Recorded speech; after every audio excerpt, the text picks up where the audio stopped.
Okay class, now separation of components of mixtures. अब हमारे पास जो मिक्सचर्स हैं, अगर हम उन्हें सेपरेट करना चाहें तो हम किस किस मेथड से सेपरेट कर सकते हैं। तो सबसे पहला मेथड हमारे पास फिज़िकल मेथड है। फिज़िकल मेथड को मैंने यहाँ पर लिखा नहीं है, लेकिन मैं आपको समझा देता हूँ।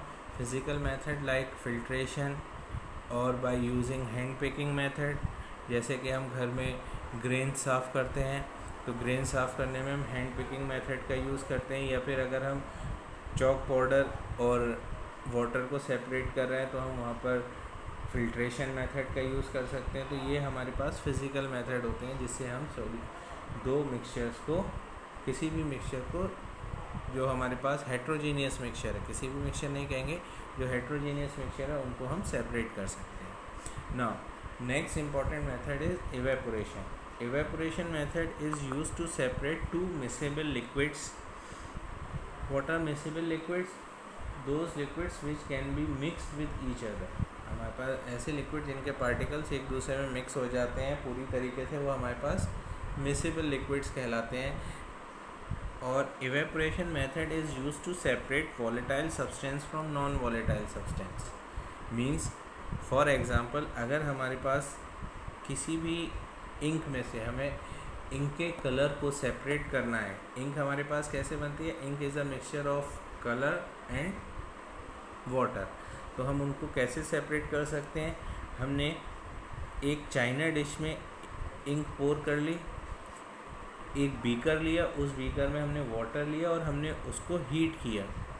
जब हम इसको हीट करेंगे तो पहले वाटर वेपर बनेगा, और वाटर की हीट की वजह से हमारे पास यहाँ पर जो ऊपर mixture of water and dye ink colour है, उसमें से वाटर वेपर बन के निकल जाएगा।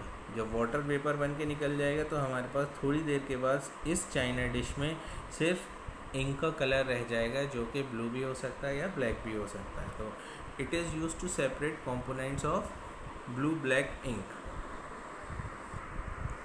Next method is centrifugation. Centrifugation हमारे पास कैसा मेथड है? इस सेंट्रीफ्यूगेशन मेथड को हम चर्निंग भी कहते हैं, याद रखिएगा। इट इज़ सेंट्रीफ्यूगेशन और चर्निंग प्रोसेस, बहुत सारी जगहों पर इसको चर्निंग भी कहा जाता है। It is use to separate components of miscible liquids. जैसा मैंने आपको अभी बताया कि मिसिबल लिक्विड्स के कंपोनेंट को सेपरेट करने के काम आता है। Mixture used to rotate rapidly so that heavier particle of the mixture settles down at the bottom and lighter particles stays upward. हमारे पास ऐसा लिक्विड जिसमें, ऐसा मिक्सचर जिसमें दो लिक्विड हैं लेकिन दोनों की डेंसिटी अलग है, तो हम उनको बहुत तेज़ से रोटेट कराते हैं, बहुत स्पीड के साथ रोटेट कराते हैं। और ऐसा करने से जिस लिक्विड की डेंसिटी हाई है वो हमारे पास बॉटम पे सेटल हो जाता है, और जिस लिक्विड की डेंसिटी लो है वो हमारे पास टॉप पर आ जाता है, और फिर हम उसको ईज़िली सेपरेट कर सकते हैं। और इस प्रोसेस को हम सेंट्रीफ्यूगेशन कहते हैं। It is use in diagnostic labs for blood and urine test. Blood and urine test में हमारे पास इसका यूज़ होता है। Use to separate butter from cream. Cream में से बटर निकालने के लिए भी हम सेंट्रीफ्यूगेशन प्रोसेस को यूज़ करते हैं। Next process is separating funnel. Separating funnel हमारे पास दो इमिसिबल लिक्विड्स को सेपरेट करने के काम आता है। तो what are immiscible liquids? Those liquids which can not be mix with each other. Example, oil and water.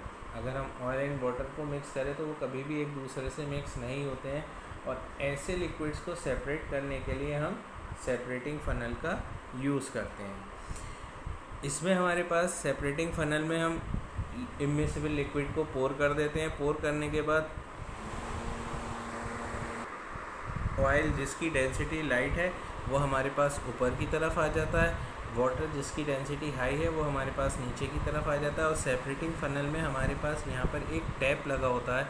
जब हम इस टैप को ओपन करते हैं तो हमारे पास लिक्विड विद हैवियर डेंसिटी हमारे पास यहाँ से बाहर निकलने लगता है, और जब ये सेपरेटिंग लेयर हमारे पास इस जगह पर पहुँच जाती है तो हम इस टैप को बंद कर देते हैं, और इस तरीके से हमारे पास वाटर और लिक्विड सेपरेट हो जाता है by the use of separating funnel. तो separating funnel is use to separate mixtures और we can say immiscible liquids.